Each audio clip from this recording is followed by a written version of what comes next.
Canal Rastros do Medo, história, o infame assassino das 7 personalidades. A bruma matinal pairava sobre o Rio Negro como um sudário, envolvendo a capital amazonense em uma atmosfera de mistério. Naquela fatídica primavera de 1998, os igarapés serpenteavam preguiçosamente pela floresta, testemunhas silenciosas de segredos ancestrais. No coração da cidade, a agitação do mercado Adolfo Lisboa contrastava com a crescente onda de pavor que se espalhava como uma doença invisível.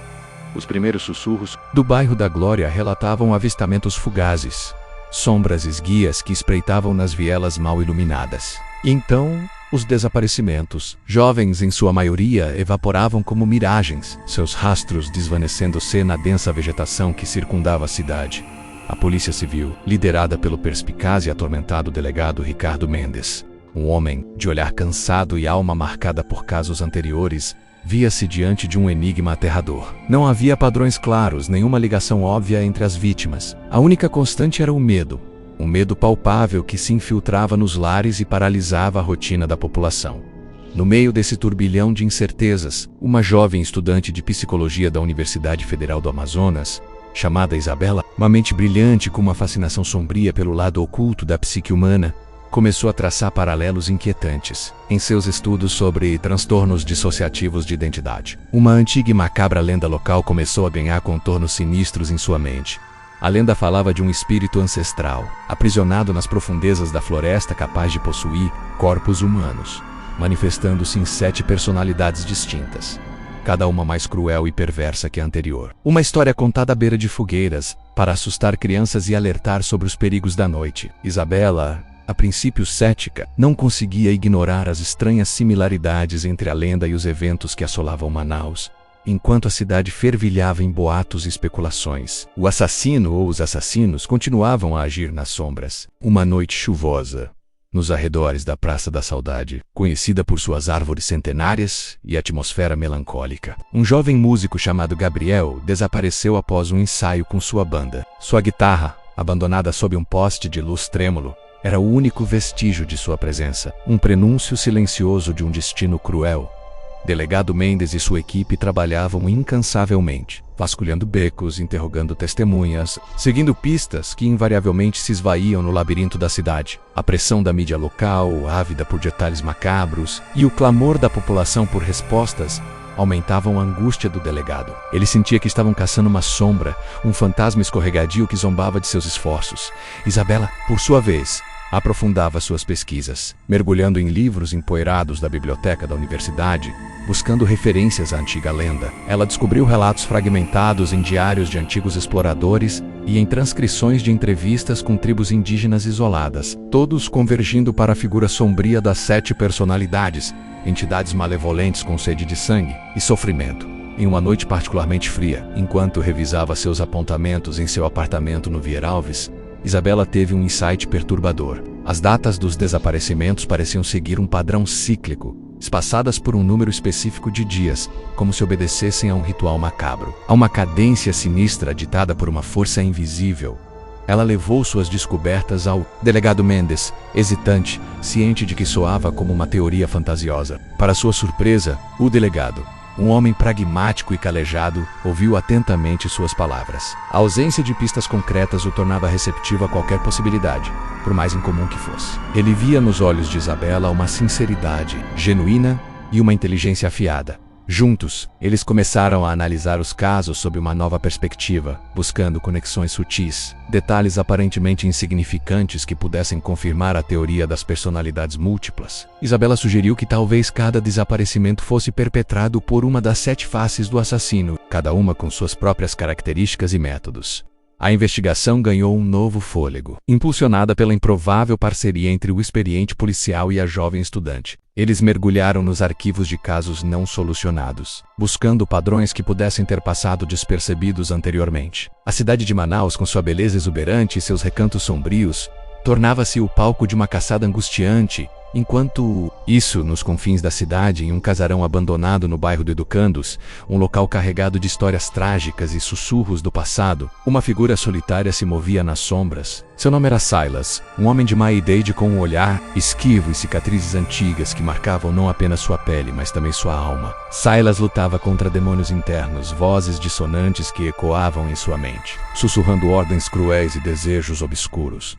Ele sentia as 7 entidades se agitarem dentro de si, cada uma ansiando por tomar o controle, por manifestar sua natureza predatória. Havia o colérico, movido por uma raiva cega e incontrolável. O sedutor, que atraía suas vítimas com lábia e charme antes de revelar sua verdadeira face. O cruel, que se deleitava com o sofrimento alheio. O medroso, que hesitava, mas era subjugado pelos outros. O calculista, que planejava cada movimento, com frieza e precisão. O infantil, que chorava e se escondia após os atos. E o sombrio, a personificação da maldade pura, o regente das trevas interiores. Silas vagava pela cidade à noite, um espectro atormentado, ora dominado por uma personalidade, ora por outra. Ele não tinha controle sobre as ações que cometia sob a influência dessas entidades. Sua mente era um palco para um teatro macabro, onde 7 atores sinistros representavam uma tragédia sangrenta. A próxima vítima foi uma jovem, vendedora de artesanato do Largo de São Sebastião, conhecida por sua alegria contagiante e seu sorriso fácil. Seu nome era Janaína. Ela desapareceu ao anoitecer, após fechar sua banca, deixando para trás apenas o aroma doce das ervas e a melancolia dos tambores que ecoavam na praça. O delegado Mendes, ao receber a notícia, sentiu um calafrio percorrer sua espinha. O padrão se repetia. A mesma sensação de impotência diante de um inimigo invisível. Ele sabia que o tempo estava se esgotando, que a próxima vítima poderia ser qualquer um. Isabela, consumida pela investigação, passava noites em claro, analisando mapas da cidade e buscando pontos em comum entre os locais dos desaparecimentos. Ela percebeu que todos os locais tinham uma ligação sutil com a antiga lenda, referências a lugares considerados amaldiçoados ou com uma energia espiritual peculiar. Em suas pesquisas, Isabela encontrou um antigo mapa da Manaus colonial, onde um casarão isolado marcado como E Casa das 7 Sombras aparecia situado curiosamente próximo ao atual bairro do Educandos. A descrição do local em antigos relatos falava de rituais obscuros e de um portal para outras dimensões, alimentando ainda mais sua crença na origem sobrenatural das 7 personalidades. Decidida a explorar essa pista, Isabela convenceu o delegado Mendes a acompanhá-la até o casarão abandonado. A atmosfera do lugar era opressora, o ar carregado de uma energia sinistra, as paredes desmoronadas e a vegetação invasora conferiam ao local um aspecto fantasmagórico. Ao entrarem, foram recebidos por um silêncio sepulcral, quebrado apenas pelo ranger das portas enferrujadas e pelo farfalhar de morcegos no sótão. No interior do casarão, encontraram vestígios de uma presença recente, belas consumidas, símbolos estranhos desenhados no chão empoeirado, e um cheiro nauseabundo que pairava no ar. Em um dos cômodos, Isabela viu um pequeno altar improvisado, com 7 pequenas figuras de barro representando diferentes arquétipos. Um guerreiro irado, um amante lascivo, um carrasco cruel, uma criança assustada, um ancião calculista, um ser sombrio envolto em um manto e uma figura hesitante e indecisa. A descoberta gelou o sangue do delegado Mendes. Aquelas figuras eram a representação macabra das 7 personalidades mencionadas na lenda. A teoria de Isabela parecia ganhar uma materialidade aterradora. Enquanto exploravam o casarão, ouviram um barulho fraco vindo do porão. Desceram cautelosamente as escadas de madeira rangentes, iluminando o caminho com suas lanternas. No porão escuro e úmido, encontraram Silas, acorrentado a uma parede, seus olhos arregalados e fixos em um ponto invisível. Ele murmurava palavras desconexas, alternando entre súplicas, risos histéricos e ameaças vazias. Era evidente que Silas estava frequentemente perturbado, possuído por algo além da compreensão humana. Enquanto o delegado tentava acalmá-lo, Isabela encontrou um diário escondido sob um monte de entulho. As páginas amareladas continham a história de um antigo xamã que, em um ritual ancestral, havia aprisionado 7 espíritos malignos no corpo de um único homem, como uma forma de proteger a tribo de sua maldade. No entanto, o ritual havia se corrompido e as personalidades haviam se libertado, buscando novos hospedeiros ao longo dos séculos. O diário revelava que Silas era o hospedeiro atual, um homem atormentado que lutava inutilmente contra o controle das 7 entidades. A cada ciclo lunar, as personalidades se fortaleciam, impulsionando Silas a cometer os desaparecimentos. O padrão cíclico que Isabela havia notado finalmente fazia sentido. Naquele momento, Silas começou a se contorcer, seus olhos revirando. Uma voz rouca e gutural emanou de sua garganta. Uma voz que não era a sua. Vocês não podem me deter. Nós somos muitos. Nós somos 7. E a escuridão irá engolir esta cidade. O delegado Mendes sacou sua arma, mas Isabela o impediu. Ela sabia que Silas não era o verdadeiro inimigo, mas sim um recipiente para uma força muito mais antiga e poderosa. Com a ajuda de especialistas em rituais ancestrais e pajés da região, Isabela e o delegado traçaram um plano arriscado para tentar libertar Silas do domínio das 7 personalidades. O ritual exigiria um local de poder, um dia específico do ciclo lunar e a participação de pessoas com forte energia espiritual. O local escolhido foi a Pedra da Lua, um antigo sítio arqueológico às margens do Rio Negro, considerado um ponto de conexão entre o mundo físico e o espiritual. A data marcada era a noite da lua minguante, quando as energias estavam mais propícias para rituais de banimento, na noite fatídica. Sob o olhar da lua pálida, um círculo de luz foi traçado ao redor de Silas, que estava num estado de transe profundo. Os pajés entoavam cânticos ancestrais, enquanto Isabela recitava palavras de poder em uma língua indígena antiga. O ar estava carregado de eletricidade, e a floresta ao redor parecia prender a respiração. De repente, Silas começou a gritar. As 7 personalidades lutando por sua liberdade. Seus olhos mudavam de cor rapidamente, e sua voz ecoava com diferentes tons e timbres. A batalha espiritual era intensa, visível nas contorções de seu corpo, e no terror estampado em seu rosto. Após horas de agonia, um brilho intenso emanou do corpo de Silas. As 7 figuras de barro que Isabela havia encontrado no casarão se quebraram simultaneamente. Um silêncio profundo se abateu sobre o local. Silas jazia imóvel, seus olhos fechados lentamente. Ele abriu os olhos. Havia paz e reconhecimento em seu olhar, pela primeira vez em muitos anos. As 7 personalidades haviam sido banidas, libertando Silas de sua terrível possessão. Os desaparecimentos cessaram. A paz retornou gradualmente a Manaus, embora a sombra do assassino das 7 personalidades permanecesse como uma cicatriz na memória da cidade. O casarão abandonado foi demolido, e a Pedra da Lua voltou a ser um local de contemplação e mistério. Delegado Mendes e Isabela se tornaram figuras lendárias em Manaus. Os heróis que desvendaram o mistério e trouxeram a luz de volta à cidade. Silas, com o tempo, conseguiu reconstruir sua vida. Embora as lembranças sombrias de seu passado o assombrassem para sempre, a lenda do assassino das 7 personalidades se transformou em um conto sombrio, transmitido de geração em geração, um lembrete de que os verdadeiros monstros nem sempre são feitos de carne e osso, mas podem residir nas profundezas da mente humana, ou além dela e assim, chegamos ao final de mais uma jornada sombria no Rastros do Medo. A lenda do assassino das 7 personalidades nos lembra que os horrores mais aterradores são aqueles que se escondem nas sombras da alma. Se você sentiu um arrepio percorrer sua espinha e mergulhou nessa história horripilante conosco, não se esqueça de deixar seu like neste vídeo. Sua curtida é o combustível que nos impulsiona a trazer ainda mais mistérios e lendas para o canal.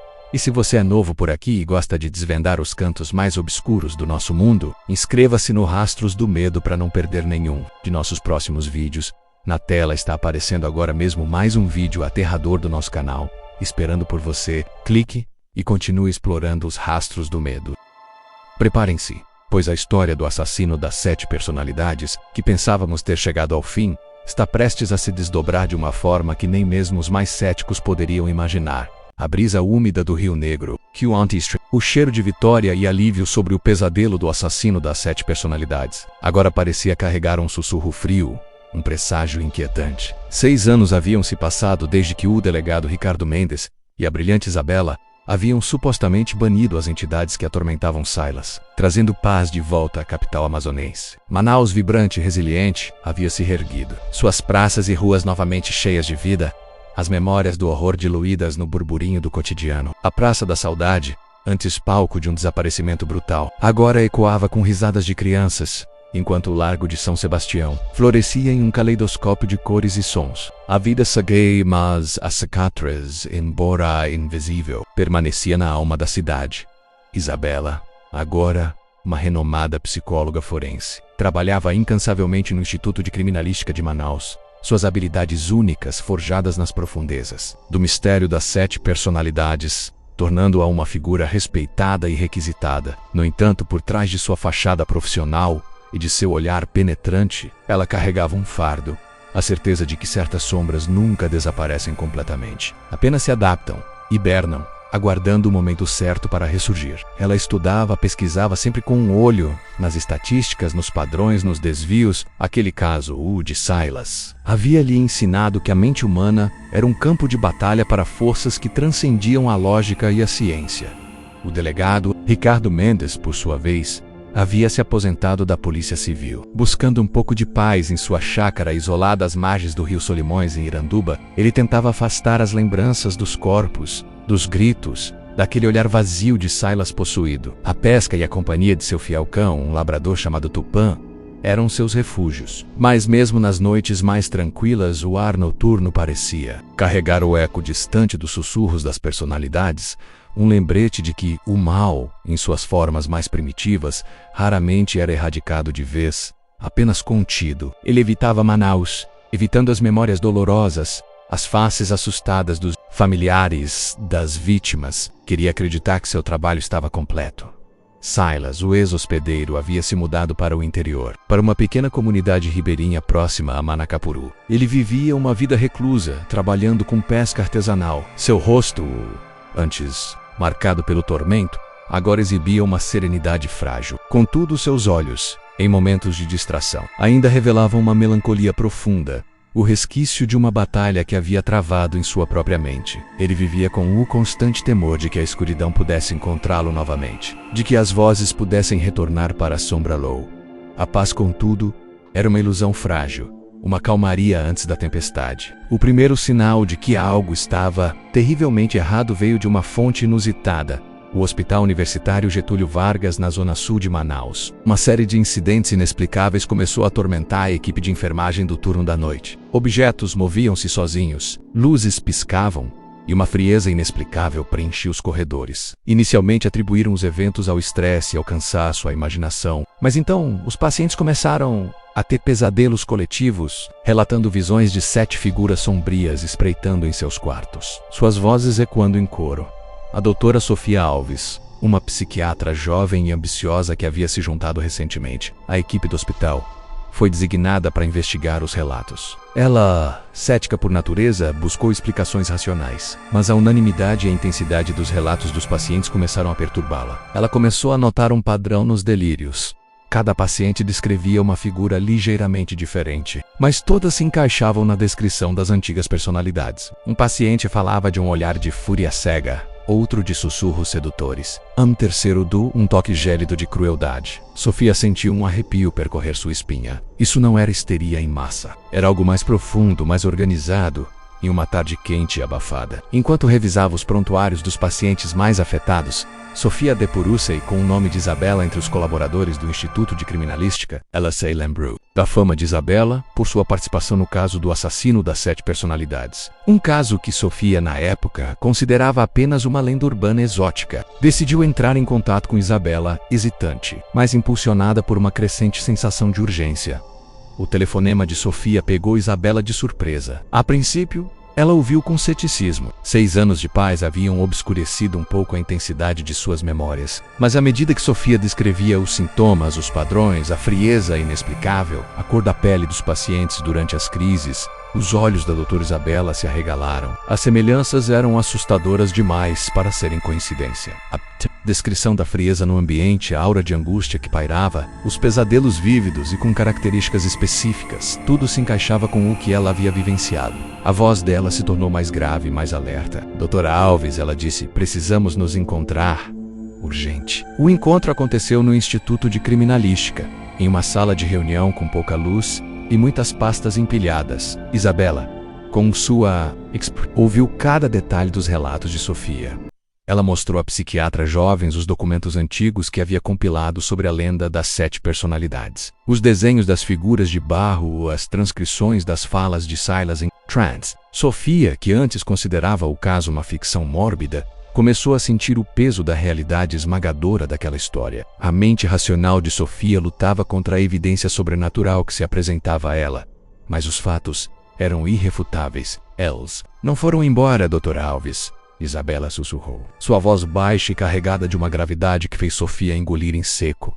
Eles apenas se dispersaram. O ritual de banimento funcionou para Silas, mas não os destruiu. Acredito que eles estavam em um estado dormente, esperando um novo hospedeiro, ou talvez buscando uma forma de se manifestar de uma maneira diferente. A teoria de Isabela era que as 7 personalidades, antes contidas em um único corpo, agora buscavam influenciar múltiplos indivíduos como um vírus espiritual, espalhando sua maldade de forma mais difusa, mais difícil de rastrear. Ou, pior ainda, que estavam buscando um hospedeiro perfeito, um receptáculo que pudesse não apenas contê-las, mas amplificar seu poder. Os incidentes no hospital se intensificaram. Não eram mais apenas pesadelos, agressões entre pacientes começaram a ocorrer, inexplicavelmente violentas, com as vítimas alegando terem sido atacadas por sombras. Enfermeiras relatavam sentir toques gélidos em seus ombros, ouvir risadas distorcidas nos corredores vazios. O medo se alastrava como uma epidemia silenciosa, paralisando a equipe e aterrorizando os pacientes. A doutora Sofia se viu em uma corrida contra o tempo, sentindo o peso daquela ameaça se aproximando. Ela sabia que precisava da ajuda de Isabela, e juntas elas formaram uma improvável equipe de caçadoras de sombras. Isabela, sentindo a urgência da situação, sabia que precisava de mais do que apenas pesquisa teórica. Ela precisava de alguém que tivesse experienciado o horror de perto. Relutante, ela decidiu contatar o delegado Mendes. Ele era o único que realmente entenderia a gravidade da situação. A ligação foi tensa. Ricardo, inicialmente, resistiu. Isabela, por favor, não me diga que essa bobagem está de volta. Eu superei isso, enterrei essa história. Mas a persistência de Isabela, sua voz carregada de uma urgência genuína, e o detalhe dos 7 fragmentos que agora pareciam se manifestar, lentamente quebraram sua resistência. O delegado Mendes, o velho lobo, sabia que seu dever não estava totalmente cumprido. Aposentado ou não, algumas batalhas tinham de ser travadas até o fim. Ele prometeu vir a Manaus, mas com a condição de que seria sua última intervenção. Ricardo chegou a Manaus alguns dias depois. Seu semblante mais envelhecido, mas seus olhos ainda guardavam a mesma intensidade de um predador experiente. O reencontro com Isabela foi agridoce. Eles se lembravam daquele horror compartilhado, daquele laço inquebrável forjado na escuridão. Ao lado de Sofia, eles formaram um trio improvável, cada um trazendo uma perspectiva única para o novo pesadelo.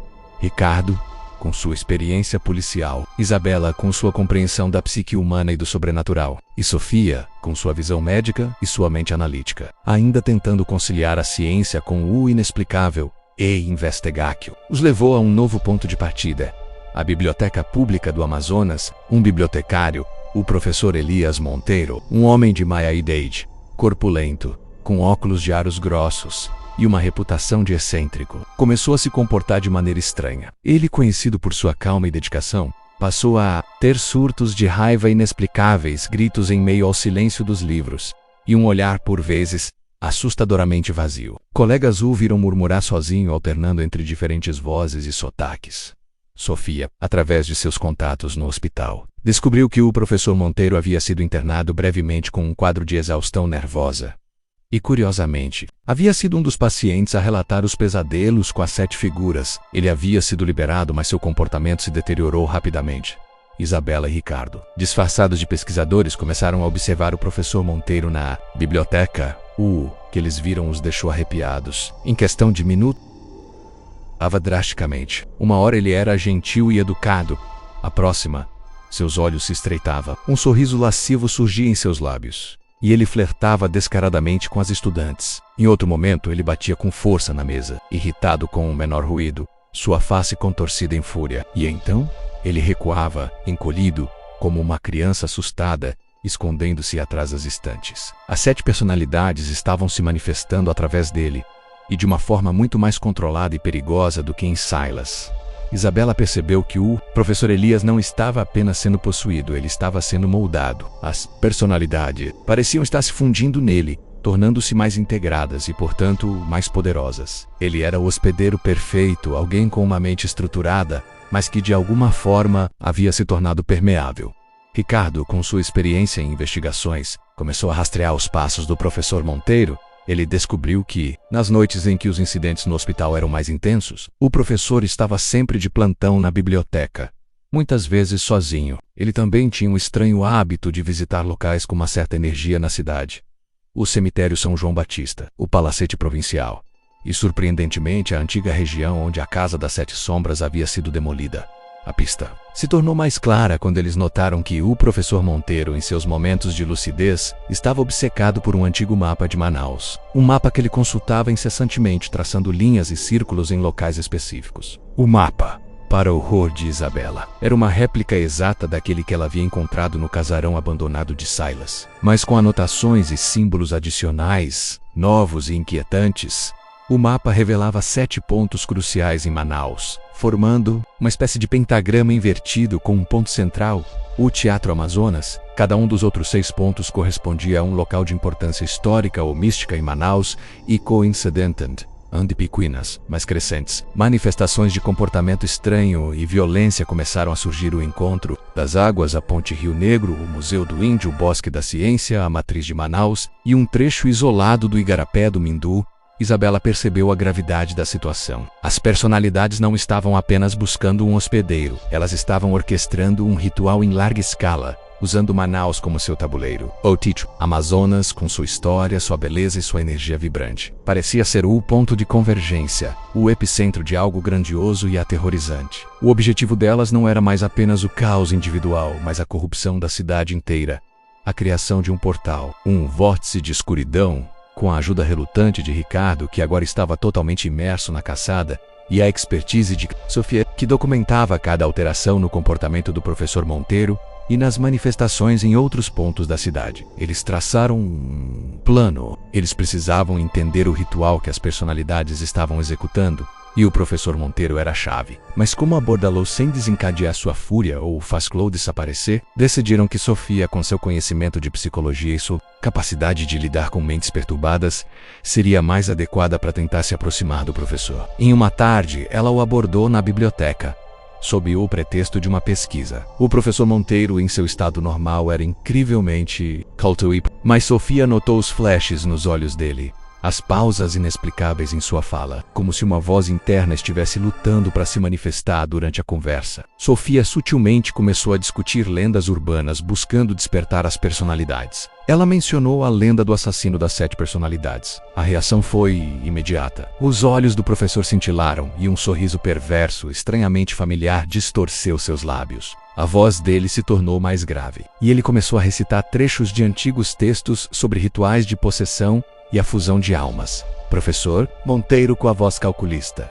Os antigos não compreendiam. Eles viam a fragmentação como fraqueza, mas a união, a simbiose, essa é a verdadeira força. Uma mente para 7 vontades, um corpo para 7 almas. A cidade será nosso altar, e as almas de seus habitantes nossa oferenda. Sofia por um instante sentiu um medo paralisante, mas manteve a compostura. Ela sabia que estava diante do mal puro, de uma inteligência coletiva que agora possuía um receptáculo muito mais sofisticado do que Silas. Ela gravou discretamente a conversa, as vozes distorcidas do professor servindo como prova irrefutável. Para Ricardo e Isabela, com as gravações em mãos, Isabela e Ricardo analisaram cada palavra, cada inflexão. A chave estava na união e na simbiose. As personalidades não queriam apenas possuir, elas queriam se fundir completamente com o hospedeiro, tornando-se uma entidade única e indestrutível. O ritual que estavam realizando em Manaus era para tornar essa fusão permanente e global, transformando a energia vital da cidade em seu próprio combustível. O ponto crucial, eles deduziram, seria durante a apresentação de uma ópera especial no Teatro Amazonas, uma noite em que o lugar estaria repleto de pessoas, a energia coletiva vibrando em seu auge. O professor Monteiro estava agindo como um catalisador, ativando os pontos no mapa, preparando o terreno para a grande manifestação. A equipe, agora com a participação da doutora Sofia, traçou um plano para interceptar o professor Monteiro antes que ele pudesse completar o ritual. A dificuldade era que não podiam simplesmente prendê-lo. A polícia comum não acreditaria na história das 7 personalidades, e o risco de ele se tornar ainda mais incontrolável sob pressão era imenso. Eles precisavam de ajuda externa, de alguém que compreendesse a natureza do que enfrentavam. Isabela sabia a quem recorrer. O antigo pajé da tribo Sateremaué, Mestre Juruá. Um homem sábio com quem ela havia consultado nos primeiros estágios da investigação de Silas. Mestre Juruá vivia isolado em uma maloca nas profundezas da floresta. Sua sabedoria sobre os espíritos da floresta e os rituais ancestrais era incomparável. Ricardo, com um rádio portátil, tentou contatar algumas de suas antigas fontes na polícia, alertando-os sobre a crescente onda de comportamento estranho na cidade, mas sem entrar em detalhes sobre o sobrenatural. Ele conseguiu que uma patrulha discreta fosse direcionada para os arredores do Teatro Amazonas na noite da ópera, sob o pretexto de prevenção de tumultos.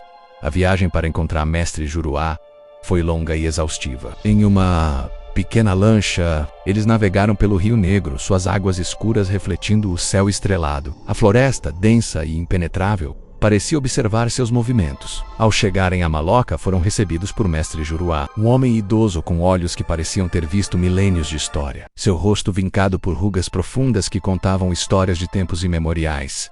Mestre Juruá ouviu atentamente a narrativa de Isabela, a história das 7 personalidades, o mapa, o professor Monteiro e o plano de Fanderse com a cidade. Seus olhos se arregalaram. O ritual ancestral de banimento que vocês usaram em Silas foi para aprisionar, não para destruir, explicou o pajé, sua voz rouca e profunda. Aqueles espíritos são antigos, mais antigos que as árvores desta floresta. Eles não podem ser destruídos, apenas contidos. Mas agora eles buscam a grande conjunção, um ritual de poder que os tornaria imortais e onipresentes, a própria essência do mal em Manaus. O Teatro Amazonas, um local de grande concentração de energia criativa e humana, é o seu portal. Mestre Juruá revelou que o único meio de deter a grande conjunção era através de um ritual de desconexão, que exigiria a interrupção da energia do portal e o uso de um artefato antigo, o amuleto da serpente alada, guardado por sua tribo há gerações. O amuleto tinha o poder de absorver e neutralizar energias espirituais, mas seu uso era perigoso, pois a pessoa que o ativasse correria o risco de ser atingida pela força das personalidades. Isabela, sem hesitar, se ofereceu para ativar o amuleto. Seu conhecimento das personalidades a tornava a candidata mais adequada, mas também a mais vulnerável. Ricardo e Sofia a apoiaram, mas com um coração apertado. Mestre Juruá, após um momento de hesitação, concordou, entregando a ela um colar com um amuleto esculpido em uma pedra esverdeada, em forma de serpente alada, seus olhos feitos de pequenas pedras que brilhavam misteriosamente. Ele a instruiu sobre o ritual, sobre os cânticos e gestos que ela deveria executar. A noite da ópera no Teatro Amazonas chegou, carregada de uma tensão quase palpável. A cidade fervilhava com a expectativa do evento. Isabela, Ricardo e Sofia se posicionaram estrategicamente, disfarçados entre a multidão. O delegado Mendes, com sua experiência, havia mapeado todas as saídas e pontos de acesso do teatro. Sofia, com seu disfarce de espectador elegante, monitorava o comportamento do professor Monteiro, que estava sentado na primeira fila, sua expressão alterando-se constantemente. Um sorriso sinistro, uma risada gutural, um olhar de medo passageiro. Quando a ópera começou, a música preencheu o grandioso salão do Teatro Amazonas. O professor Monteiro fechou os olhos e um arrepio percorreu a espinha de Isabela. As personalidades estavam ativas. Ela podia sentir a energia crescendo, a atmosfera ficando mais densa, mais pesada, o ar vibrando com uma eletricidade quase visível. A música, outrora sublime, começou a soar distorcida. As vozes dos cantores pareciam carregar um eco sombrio. Os acordes do violino se tornaram dissonantes, como um lamento agonizante. De repente, um grito ecoou pelo teatro. Uma das cantoras no palco caiu, convulsionando, seus olhos revirando. O público entrou em pânico. Luzes começaram a piscar. O professor Monteiro se levantou, seus olhos fixos no teto abobadado do teatro, seus braços abertos em uma pose de triunfo macabro. 7 vozes distintas emanaram dele ao mesmo tempo, um coro disforme e aterrorizante. O caos se instalou.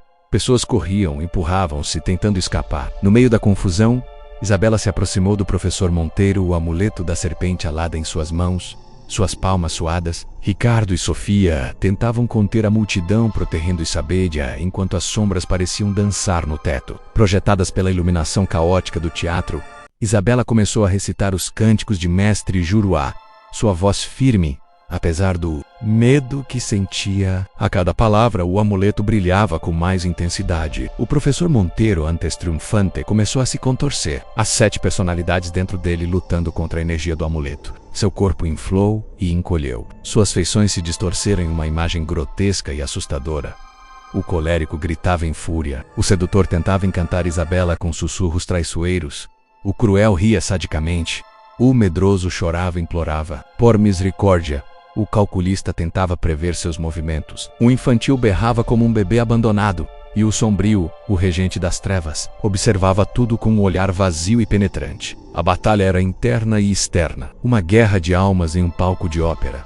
A energia das personalidades se chocava com a energia do amuleto, criando uma espécie de campo de força visível, uma aura turbulenta ao redor do professor Monteiro. Isabela sentia a pressão esmagadora, as vozes invadindo sua mente e tentando quebrar sua concentração. Ela via visões distorcidas, pesadelos materializados, imagens de Manaus em ruínas, de pessoas transformadas em marionetes, de uma escuridão. O Teatro Amazonas tremia, rachaduras surgiam nas paredes, poeira e escombros caíam do teto.